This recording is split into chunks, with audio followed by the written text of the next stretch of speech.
January 8th. District Court, Defendant Lobby Number 1. So we're finally going to see the tiger on the stand. We've almost got this case won now, Nick. I wish I could agree. Huh? I cross-examined Mr. Armstrong just now. He said he was just doing what the tiger told him to do. But Godot picked up on it, remember? He pointed out that without proof, you don't know if what he testified is the truth. You mean you think Mr. Armstrong was lying? I don't know. Maybe if that's the line the prosecution takes, we could be in trouble. I get the feeling that we don't have the case making evidence regarding the need. Hey, pal. Detective Gumshoe. What are you so jumpy about, Detective? Your hair's standing on end. Hey, that's the pot calling the kettle... the kettle black, little Miss Top Knot? What? It's not a top knot. Never mind about the hair. Just calm down, alright?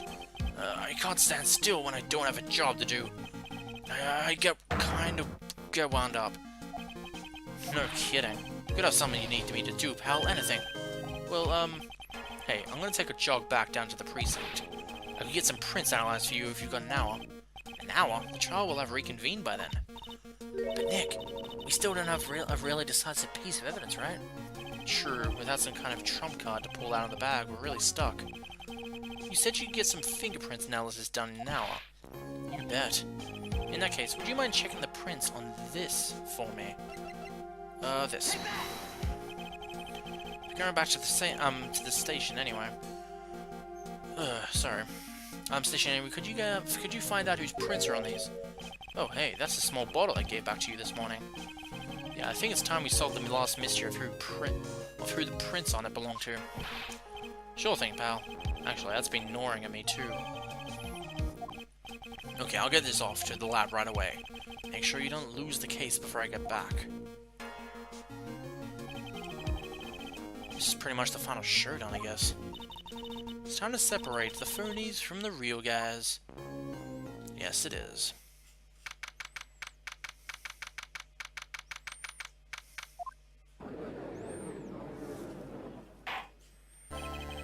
Court will now reconvene. Mr. Godot, did you find the Furio Tiger? I even tamed him for you. It was a 3-cup job, no problem. Tamed him? The guy's name may be Furio Tiger, but come on. He's pretty lively. Be careful, he still bites. Very well, please show Mr. Tiger to the stand. Witness, please state your name and occupation. Don't hide under the table, Maya, unless there's room for me down there too. Would you mind? What'd you say to me? Nothing. I didn't say nothing. Honest. You could have guessed that Fee would have used a bad Brooklyn accent and a judge. I've got business to take care of, you hear me? So who the hell called me? Was it you, Spiky? No, of course not. It was the judge? Your Honor? Oh dear, I seem to have dropped my pen. Where on earth is it? Don't mind me, just carry on with the proceedings as normal. That's it. We're doomed. Maybe you didn't hear me. I said who the hell was it that called me in here? There's no need to shout. We can all hear you. What'd you say? There's no point struggling. You're caught in a snare, the relentless snare of the law. This guy is smooth as fuck. And I'm the one that holds you in. Too cool. Don't let him get the better of you, Nick. Let's start with the basics. You know about the incident in question, correct? Incident? I don't know nothing about no stinking incident, Master Boy. You mean you didn't attend the previous trial of Maggie Bird? Maggie who? I've got more important things to do than watch courtroom dramas. Of course, well, perhaps you could give us your testimony then. Please tell us about what you did on the day of the murder. Phoenix Wright. You's the one who set this up, didn't you? You's gonna regret the day you ruffled the tiger's fur. You know what I'm saying? Maybe I should have brought a diaper with me today. Get a grip, Nick! I don't know nothing about no murder. I was tied up with business in December last year. Spent all of my time in my office. Got whales lined up to borrow cash from Tenderlender every single day. You just want to check my alibi? Just ask via letter. Ah, at last I found my pen. Very well then, Mr. Wright, your cross-examination. Oh boy. What is it, please, witness, if you could refrain from shouting? I know what kind of games that guy in my blue plays.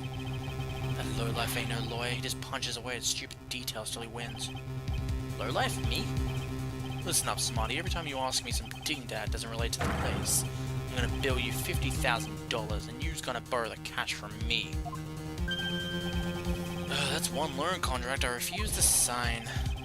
I don't think it ain't gonna hurt when you try it when you're getting tangled with the tiger.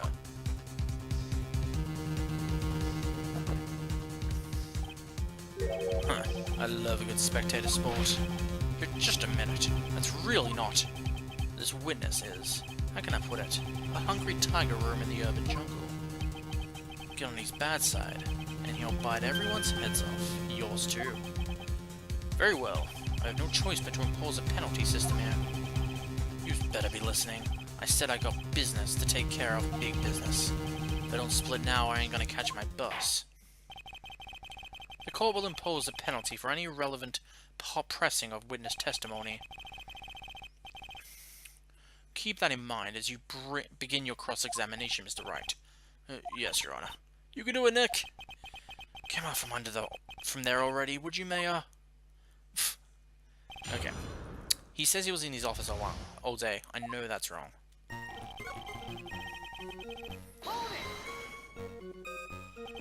Are you sure about that? We're talking about the 1 month ago, you know? You see these teeth? That's how sharp my secretary is. Sharp? Is he talking about Viola Cadaverini? She writes everything on my scheduler. December, mainly in the office. That's what it says, so that's where I was. That seems like a rather sketchy schedule. There he goes again. What the tiger did all December isn't the issue. What's important is what he was doing on the day of the murder. So now what? Press harder. Mr. Tiger, what you want? If you wouldn't mind going into a bit more detail. This is a dead end. Try it and you know it. Remember the rules. No, it's essential that we establish the witness's alibi accurately. I agree. The victim was killed on December 3rd. Were you in the office that day too? Maybe you ain't listening. Of course I was. I never set foot outside. I had meetings all day with a bunch of cats wanting to do business with me. I ain't never seen that young kid before. Do you believe the witness's last statement was important? Mr. Godot, if you could please. Mr. Tiger, the court asks you to add that last statement to your testimony. Don't let an animal beat you. Be a man, Your Honor, and ask him yourself. The day you was talking about, I was in the office too. I never saw the kid before. Are you sure? Because, well, this calendar says otherwise. Mr. Tiger, you claim you didn't know Mr. Glenelg, but it appears that Mr. Glenelg knew you. What? Mr. Elg left this little note on his calendar. Meet with the Tiger, dated December 3rd. December 3rd? That's the day of the murder. So, Mr. Tiger, I submit that you did indeed know one Mr. Glenelg, because on the very day of the incident, you met with him. I want to see his shocked face. I want to see how he, like, breaks down. That's not bad. He was actually not bad. Sorry? I was just messing with you. See how good you were. Did you hear that, Nick? He said you're not bad. That's one compliment I can do without. Plus he's lying through his teeth. Witness, please remember that you're under oath. Lies will not be tolerated. You're calling me a liar? Is that what you're doing? Huh? So you're saying that you claim to have never seen that kid before. Is that the truth? I said I'm dead serious. You better believe that's the truth. Huh. Then I'd say that gives me time to enjoy another cup of pure black magic. That is, while you testify with the court again, Mr. Tiger. Oh yes, would you mind indulging the court, witness? You never actually met the victim? That's gotta be a lie right there. It's time I nailed this guy in the head. Because just stopping there, it just makes it sound dirty. I ain't no liar. I never met Glen Elg. There was some lame guy with a name, though, wanted to borrow cash from me. I set up a meeting with the guy at my office, tender lender. I waited around for him, but he never showed. I never ever even been to this Trusbion joint. He was here. I see. That all seems perfectly logical. You had arranged to meet with the victim, but he didn't show. I've heard it's pretty hard to keep appointments when you're dead. Very well, you may begin your cross-examination, Mr. Wright. Then what about the matches that were found in your room? Didn't I tell you I got a big deal going down today? I ain't gonna make my bus now. I'm gonna have to take the express train. The bill's going straight to you. Right. You have a scooter.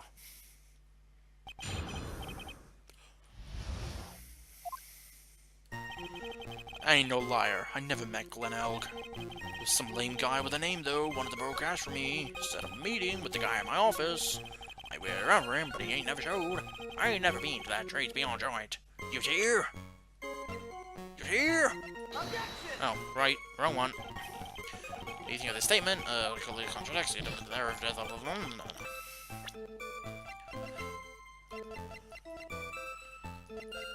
These it? Yeah. I feel idiotic now. Mr. Tiger, is there something you'd like to tell the court about these matches? Matches? What you talking about? We found them in your office at Tender Lender. They're from that restaurant. If you've really never been to Trosbyon before, what was the book of the restaurant's matches doing on your desk? You've been snooping around in my stuff now too, wise guy. What are you, my ball and chain? Ain't no broid controlling me. Well, yeah, but still. Order, order, Whirlwindus. I think it's time you started telling us the truth, don't you? Terribly sorry, please forgive me. I ain't no pussycat, I don't go back on what I said. But okay, I was at the joint that day. What? But listen good, alright? I might have been there, but I still never met the kid. Well. Looks like an order just came in for another testimony. I'm this close to proving it was him. Did meet Glen Elg that day. And he did put poison in his coffee. He must have. I love how they made his hair look like Phoenix Wright's hair, just to make it seem like it was him.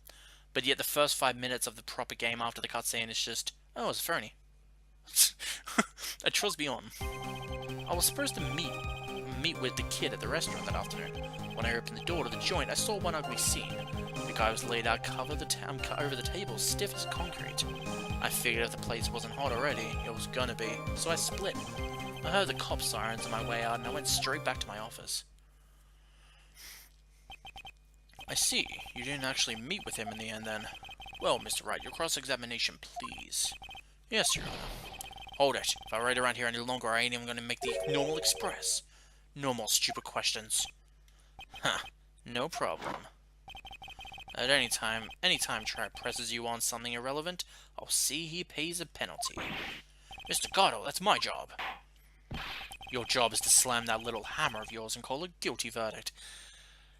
Just like Francisca said in one of the trials. So do it. Yes, sir. The special express ain't cheap, right? Just so you know, since yours paying.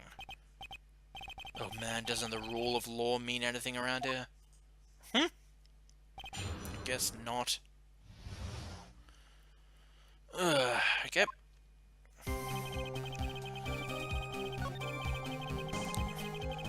When I opened the door to the joint, I saw one ugly scene. Except you wouldn't have been able to see it because the way you walked in doesn't exactly suit it, because you would have walked in and you would have seen a barrier instead of the man actually laid out on the scene.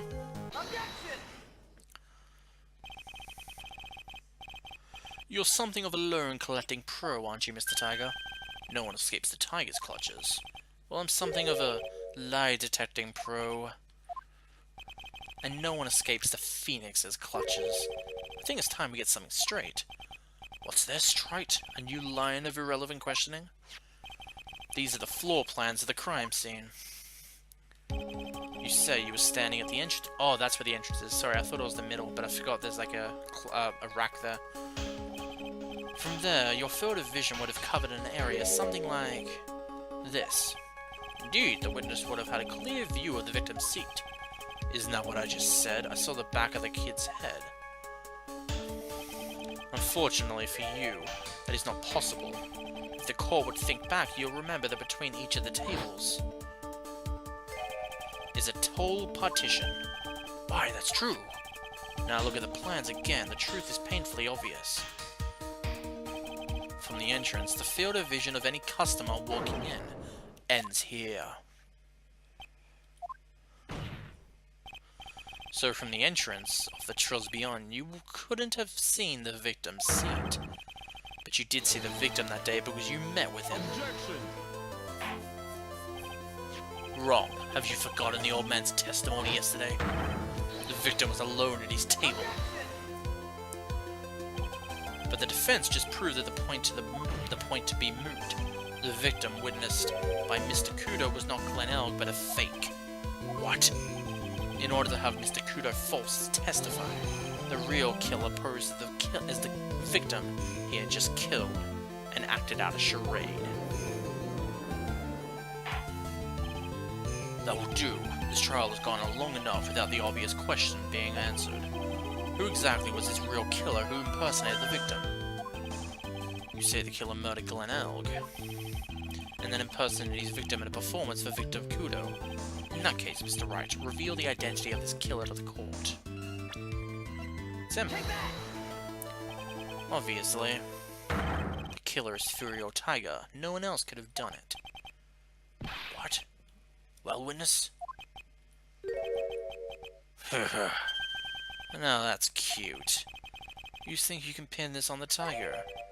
Maybe you just don't understand. The tiger is king of the jungle. So I dare you to say it again. Come on, you got the guts. You can't threaten me, Mr. Tiger. It's an offense. Go ahead and tell the witness, Mr. Wright. Wow. Sounds to me like it must be you, old man. You've got guts, I'll give you that. Mr. Wright, do not leave me to handle this alone. Perhaps I can end this embarrassment. Mr. Godot. Let's just go back over Mr. Godot's testimony one more time. The old man didn't see just the victim. Oh, no. Serving girl brought home a Chavagino. Bet she put something into it. There's no question about it. She very conspicuously put some white powder in there. Was the victim he saw the real victim or not? That doesn't matter. The fact remains he saw the accused put the poison into the coffee. Yes, it was the waitress who poisoned the coffee. But very impressive, Mr. Godot. Waiting for my absence to launch your attack. Found your pen at last, Trite? It was in my pocket. But anyway, Mr. Godot witnessed two people that day. He saw the victim that supposed Mr. Glen Elg and the waitress from behind. Yes. Your point, Mr. Wright? I think the conclusion is obvious. If this Glen Elg was really the killer in disguise, then surely it's possible the waitress was also part of the show. What? You mean the waitress was an imposter as well? The defendant, Miss Bird, fell unconscious immediately after the incident. Someone used her fainting to hatch an elaborate plan to pin the murder on her. Who on earth was it? Who was the waitress that Mr. Godot witnessed? It was... voila! Get it? Who is this woman? Her name is Viola Cadavarini. She's an employee of Tenderlender. You're making a big mistake. You know who Violetta's grandfather is? You better be going home in an armored truck tonight if you know what I mean. Stop shaking, Nick. Oh, where was I? Yes, the defendant, Miss Bird, Miss Byrd, or Bird, has stated the following. Well, when I took the coffee over to the victim's table, it's true there was another customer in the restaurant. She was sort of creepy, and she had a kind of crackling laugh. There are just too many contradictions in this case. The second man at the victim's table who nobody but Miss Bird seems to have seen. The earpiece worn by the victim in his left ear when the eardrum was ruptured. And the radio show he was supposedly listening to half an hour after it was over. There is only one logical explanation that clears up all of these contradictions. The whole incident took place twice, once for real and once for show. And Mr. Furious Tiger, the only person who could have committed the crime, was you. Witness, what have you got to say? That's cute. Sorry? You's alright, I could do with a guy like you around. What do you mean? Okay, I'm in on this game. I'm gonna have to charter a jet to get me to my meeting now, but I'm gonna give yous one more thing to think about before I go. Something to think about? You's got it all wrapped up nice, huh, right? But you's missed out on one important detail. But that can't be. I was in the joint that day, and I met that kid too. But I couldn't have poisoned him, you's here. What, do you really expect us to believe you now, Mr. Tiger? What a troublemaker. Troublemaker? Looks like we're going to need another one for the road. One more steaming cup of hot testimony. Indeed. Witness, you will explain yourself to the court. I'll give you one more chance to testify. What happened to the day at Trusbyon between yourself and the victim?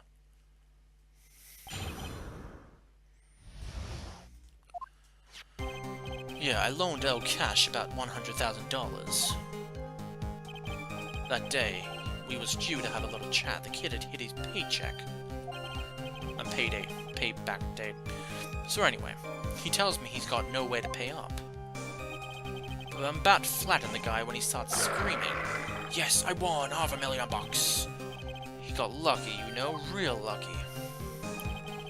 If that waitress hadn't done what she'd done, everything would have been over. Now I see that the principal amount you loaned to Mr. Elg was $50,000. Yeah, well, you've got the VIG to take it into account. Interest builds up fast, you know. That's the faster than fast. $100,000 is twice his principal. And the repayment deadline was December 3rd, the day of the incident in question. Yeah, he was one lucky kid. He got the $500,000 just in time. So I ain't have no reason to kill the kid. And if I ain't got no motive, you ain't got no case. His motive? He has to have one, but what is it? It's the MC Boomer thing, isn't it? Oh, I bet. Ties to the victim. Right, let's do this. Now, what was the waitress doing? The waitress, you mean? The girl with the glasses in the defendant's chair. Who else would I mean? If she hadn't gone in the way, things would have been bada bing, bada boom, over and done with. Maybe I should push him on this. Ask about what Maggie did. What exactly are you implying the defendant did? How about you go ask Four Eyes about that $500,000 ticket? She wanted it so bad, she poisoned Elk's coffee. A likely theory, your word hasn't held water lately. Objection! Let's not forget this witness was actually at the scene, right? The law don't exactly agree with some of the deals I sent down. I couldn't beat them when the cops showed up, so I split. I see. Your Honor. The witness's last few statements are worth of a good 2 cups of coffee. I concur, Mr. Godot. You will amend your testimony accordingly, witness. So that's what you was after, Phoenix Wright. Thanks to what she did, my business with that kid was over. The Tiger's trying to pin the crime on Maggie. Ask him about what he saw, it's only going to damage our case. What do you mean things would have been over and done with? Are you all there or what? I'm talking about the cash. I was there to get my $100,000 back. That's all. I'm a businessman. It was all coming together before the waitress got in there. As far as I can tell from the witness's testimony, other than recouping his loan, Mr. Tiger had no motive for killing the victim. Well, Mr. Wright, are you happy with the testimony, or would you like it amended? Have it amended. I'm not going to get anywhere with the testimony as it stands. Your Honor, the defense would like the testimony amended. Very well.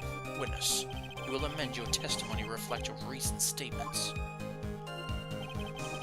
I was after the $100,000. Didn't have any other reason to kill the guy. Yeah, you did.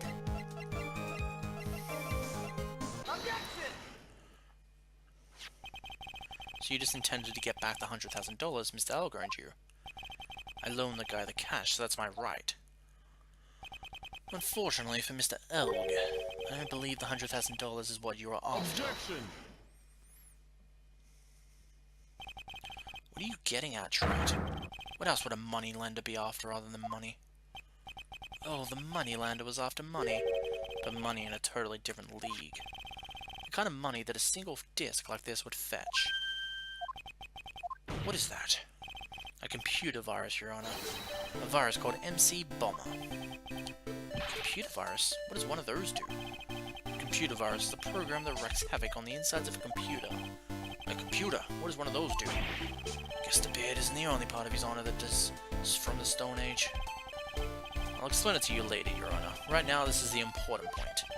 A virus like MC Bomber would be worth several $1 million in the black market. Several million? Lending money with no hope of ever seeing repayment would normally be bad for business. But in this case, the very fact that Glenn Elg had no way to repay the money is crucial.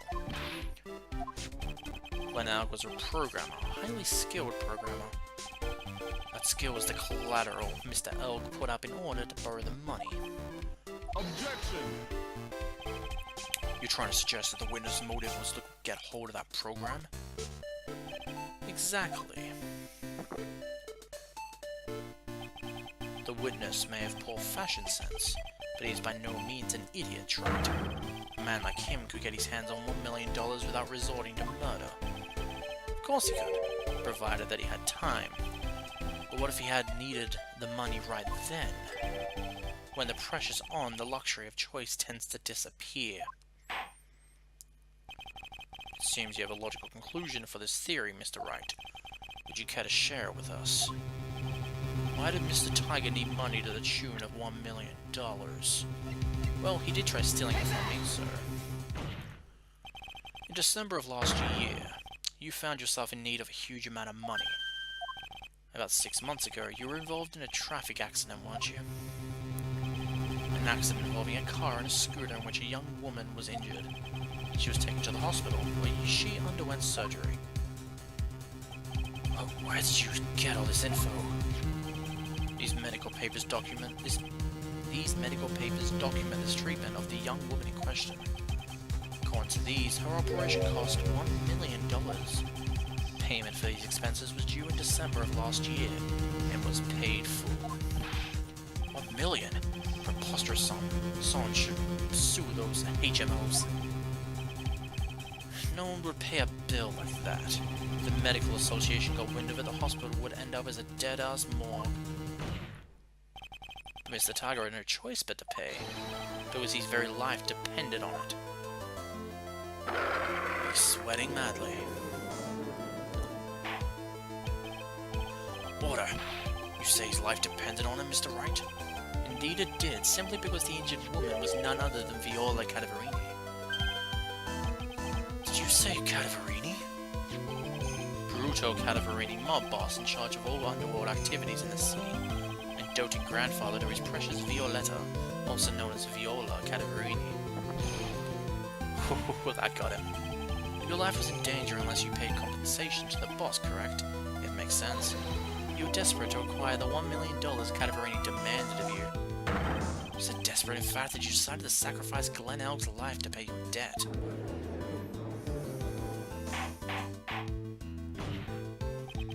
On the day of the murder, Mr. Tiger's sole intention was to get his hands on the CD. Glenn Elg had no way of paying back the $100,000, and Mr. Tiger knew it.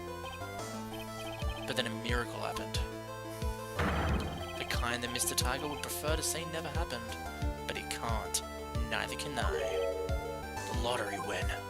Exactly. At the 11th hour, Mr. Elg won $500,000 in the lottery, which left Mr. Tiger with no way of getting his hands on the all-important CD. At least no legitimate way.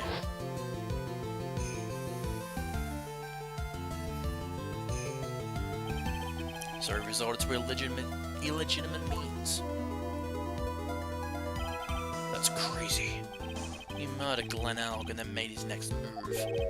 To frame Maggie Bird for the crime. Mr. Tiger posed as Glenn Alg, while Viola Cadaverini played the role of Miss Bird. And they reenacted the whole thing in order to establish a witness. The witness being the one who we all heard testify yesterday, Mr. Victor Godot. Objection! Like I said, Try, that's crazy. No one could pull off a stunt like that. For starters, there's no way the chef could have been kept out of it. But Mr. Armstrong knew all about it. Have you forgotten already, Mr. Godot? Mr. Armstrong owed the witness money too. $500,000, in fact. He had no choice but to go along with Mr. Tiger's plans.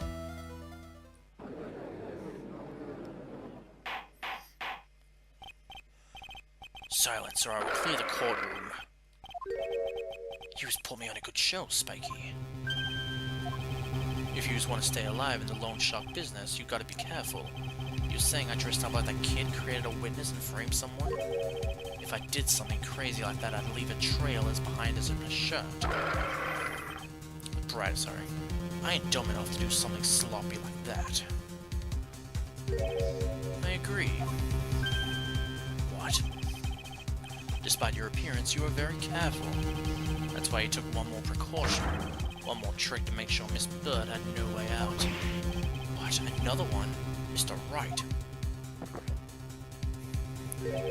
Interesting. Why did you fill us all in, Trite? What was the trick you say Mr. Tiger performed? Oh, you know, just the paper badge that looks like mine. What on earth is that? What an insult to think anyone could be fooled by such a childish imitation. Consider yourself insulted, Your Honor. Mr. Tiger, you didn't just pose as the victim on the day in question. A month ago in this very court, you posed as me. What? That's the truth. But the witness looks nothing like you, Mr. Wright. Although, now that I think about it, it was you, wasn't it? No doubt it was you standing in here this very court a mere month ago. The Phoenix Wright who put up the most disreputable shabby defense I'd ever seen. Why was the paper only made a month later? That's weird. Can you prove that, Gramps? Prove the attorney who represented the accused here a month ago was his man. Are you prepared to take the stand and testify that it was him? If he testifies, that'd be funny. Hey, forget about it, yeah? Oh boy. I wouldn't do something like that, not me. You made a mistake, right? It was someone else, huh? Have you no pride, sir?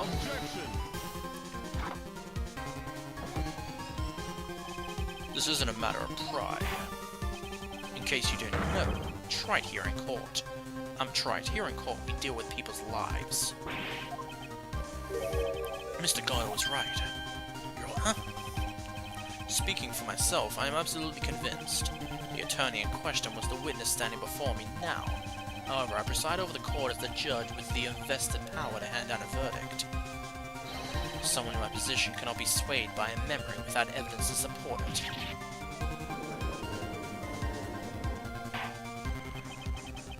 If the evidence has no further evidence, and the defense has no further evidence, the court would now excuse the witness. The circumstances surrounding Mr. Tiger are dubious, for sure, but not conclusive. But we've come so far. You say he's impersonated Glenn Elm. You say impersonated you. But none of that adds up to a murder charge. You don't have a shred of evidence that the witness has poisoned the victim's coffee.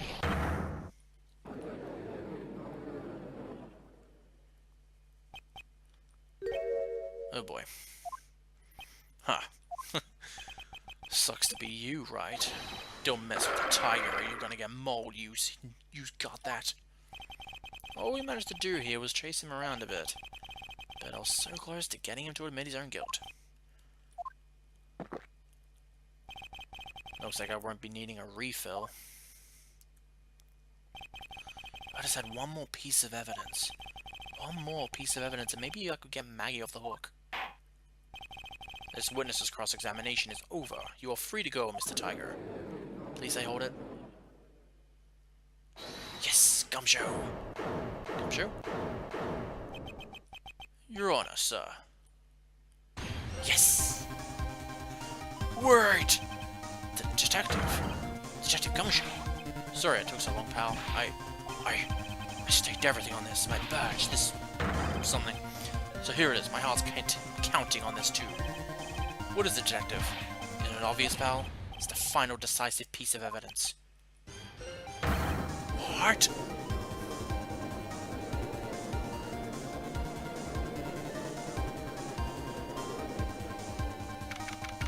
January 8th, 2:48 p.m. District Court, Defendant Lobby number 1. Sorry it took so long, pal, but I finally got the results from the lab. The results? About the prints, pal, from this medicine bottle. Oh! So do you know who the prints belong to? Do you think I'm some kind of hack detective? Of course I know. So tell us, they're the tiger's prints, right? You bet. Clear as crystal all over the bottle. The three tiger's paw prints, alright? It's great we got him now, Nick. What's wrong with you? You've hardly said a word since Detective Gumshoe got here. He's laid everything on the line for this, Nick. I know. Look, I'm sorry. This is kind of hard to say, but it really doesn't make any difference whose prints are on that bottle now. Huh? What? Why not? What we need to produce at this stage in the trial is irrefutable evidence that the tiger put poisoning Glenn Elk's coffee. He's already admitted that he met the victim. The fact that his prints are on this bottle, that really doesn't make any difference now. Well, I mean... I knew it. Great, no matter how hard I try, and I'm never of any use. Hey, don't be so hard on yourself. This is our last chance to help Maggie. I've been working on some useless piece of evidence the whole time. It's alright, I'm a real loser. It's not breaking news to me. Detective Gumshoe? Maggie? You've been working on something for me? Sorry I let you down, Maggie. I know you didn't do it. And I'm a detective. We're supposed to be able to prove stuff like that. Really sorry. He's gone. Isn't there anything we can do now, Nick? I wish there was. Gumshoe worked so hard to get that evidence. If only there was some way I could use it.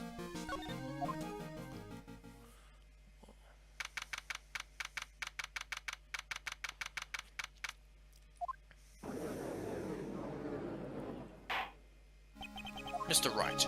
Yes, Your Honor. I granted you a recess so you can prepare this decisive evidence you discovered. Yes. Don't keep us all in suspense, Trite. Show us. Naturally. We can assume it's evidence that will actually stand up to court, can't we? Think, Phoenix. Don't let Gumshoe's hard work go to waste. How much more time are we going to waste? I've been in court before. But you's lawyers sure know how to blow things out of proportion. No doubt, given the nature of the evidence, it will speak for itself. Nevertheless, you will talk us through it, Mr. Wright. Well, I know I can't prove anything here with this evidence. I'm really backed into a corner here, but maybe if he thinks he's got me beat, he'll let his guard down a bit. Don't keep us waiting any longer, Mr. Wright. Present this final decisive piece of evidence to the court. Take that! This is the defense's final piece of evidence. Isn't that the victim's? Your Honor, naturally, the court is already aware of the contents of this bottle. However, interesting new information has come to light. We have clearly identified some fingerprints on it. Fingerprints belong to you, Mr. Tiger. What? But Mr. Wright, what conclusion are you hoping to draw from this new information? Everyone here knows what this bottle contains, except one man, one person in this courtroom should theoretically be in the dark. My prints are on that pansy-looking bottle? Is that what you say? Well, what the hell's in it anyway? A phony trial, a phony lawyer, and phony clues. Everything about this case has been phony. Seems like the perfect excuse for some phony evidence. Mr. Tiger, this is the decisive piece of evidence that will prove your guilt. Why? Because it contains 1. Mr. Armstrong's oils? No. The victim's ear medicine? Yes. But let's lie to him. Let's get him to snap. This is the bottle containing the potassium cyanide. Potassium cyanide? The poison used to murder Mr. Elg, Your Honor. The victim's killer used this very bottle. And on this bottle, Mr. Tiger was found. We found your fingerprints. Well, how do you explain that? You'd make a good clown, you know that. What? Yous ain't never gonna get this to stick. What? You's just making me laugh now. You think a cheap bluff like that's gonna fool the Tiger? Bluff? I can see straight through you, Phoenix Wright. This ain't the bottle with cyanide in it. No, this is the bottle we found traces of the poison in. Don't mess with the Tiger. You're gonna get ripped to shreds. Cyanide bottle was brown and was made of glass. A cheap piece of trash. Don't look nothing like it. There it is.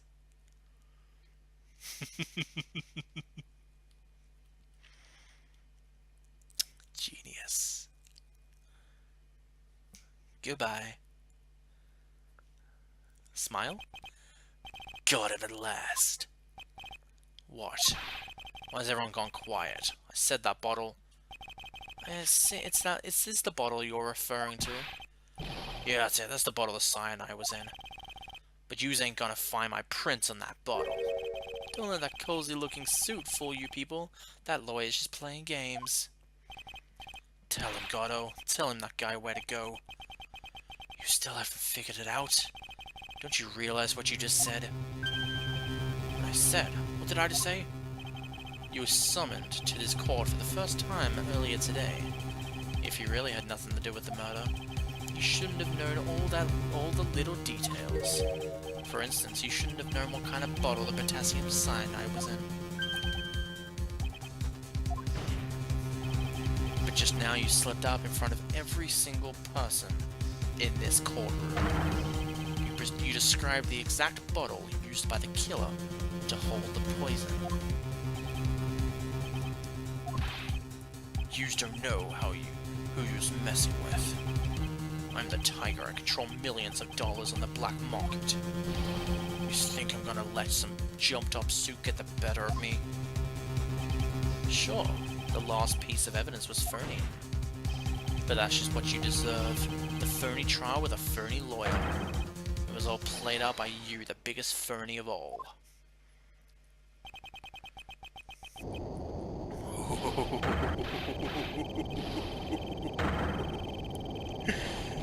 Brilliant! Whoa.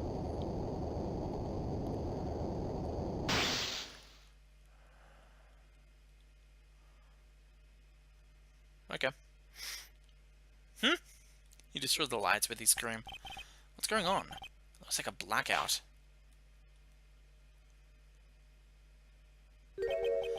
Well done, Trite.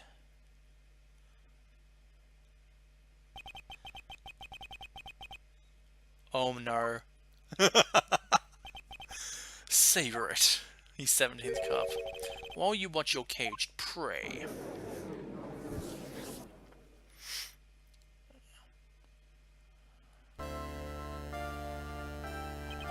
Right.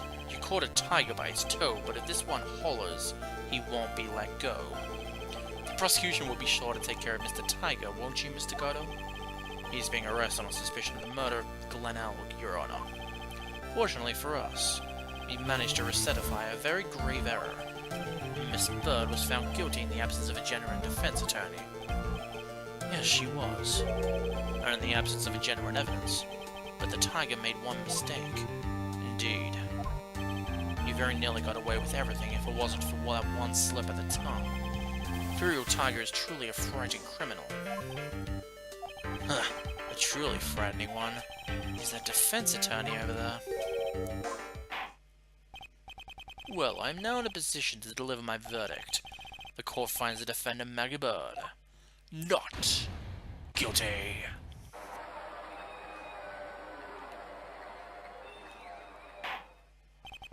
that is all. The court is adjourned. Cool. January 8th, 4:10 p.m. District Court, Defendant Lobby Number 1.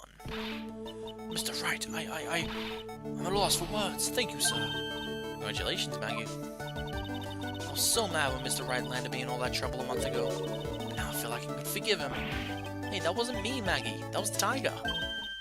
Look, Nick, in the doorway. Hi. How are you? Oh, guess I'll be heading off then. See you around, pal. Wait! Detective Gumshoe. Oh, yeah. Congratulations, Maggie. Thanks. I knew you were innocent all along. Why didn't you say that in your testimony, then? Oh, well, I was... Well, guess I'll be heading off then. See you around.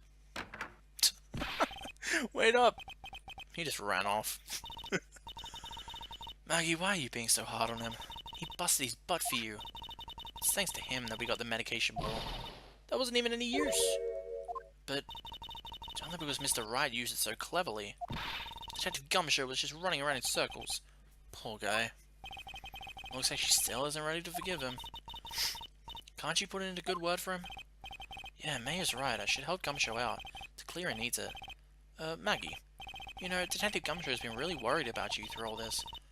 I wanted to believe that, sir. But on the first day of the trial, he practically gave the judge a free pass to lock me up. He didn't have any choice, Maggie. He's a detective. He has to report the facts. He doubted me, that's why. I've got to prove to her that Gumshoe really cares about her. I know. I'll give her a little present to celebrate her freedom.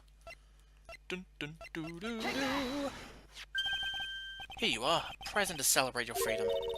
That's a present from Detective Gumshoe, made with tons of love. He said you lost weight and was worried about you. Detective Gumshoe? I actually really like weenies, you know? There it is. Did you guys hear that? I'm pretty hungry myself, you know. Yeah, the child dragged on a bit today, didn't it? Is it okay if I eat this now? Nom nom nom. So, how is it, Maggie? It's really good.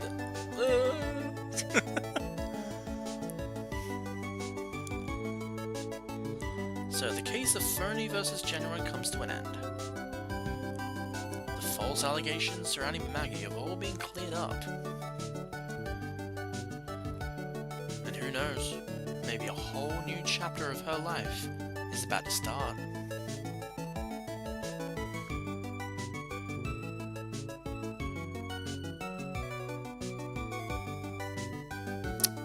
Well then, that was interesting. I liked that episode, to be honest, a little. It was better than the circus episode of the last game. Turnabout Beginnings. Funny thing about this turnabout, this new one. Hang on, I'm just gonna see the picture of the last one. Okay, I find that funny. Mayor in a maid costume. The funny thing about the fourth one, it's gonna be relatively quick. It's only gonna take about 2 episodes. 3 if we're actually lucky. 1 if we're actually lucky. But it's just court. It's literally 2 parts of court on the same day. Due to what I'm reading here. Now, since I want to explain this, but since with the Phoenix Wright games are so...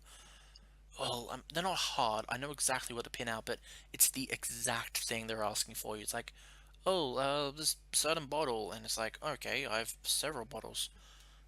It could be something like that, and you just don't know which one to put in. Sometimes it's obvious, sometimes not. So, if I am hesitant, I check the guide, and I see, oh, I'm actually right, I'll choose it. But it seems I'm wrong, then I go for the guide anyway, because I don't want to... While I do mistakes sometimes, I don't want to do mistakes that take a lot of time. Because the episodes are already long enough, I don't want to waste your time by making it even longer.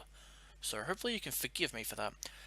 But these courts, they're not that long. Literally, it's like 5 pages. Literally, it's less than that actually. No, it's roughly around 5 pages of stuff. That's a really short court, so yeah, we'll most likely take up about 1 or 2 episodes. So otherwise, I hope you guys enjoyed this chapter, and I will see you guys next time. Sorry I ended up talking a little lower than usual halfway through the video. That's because my parents went to bed and I had to quiet down, sorry. See ya. See you next time.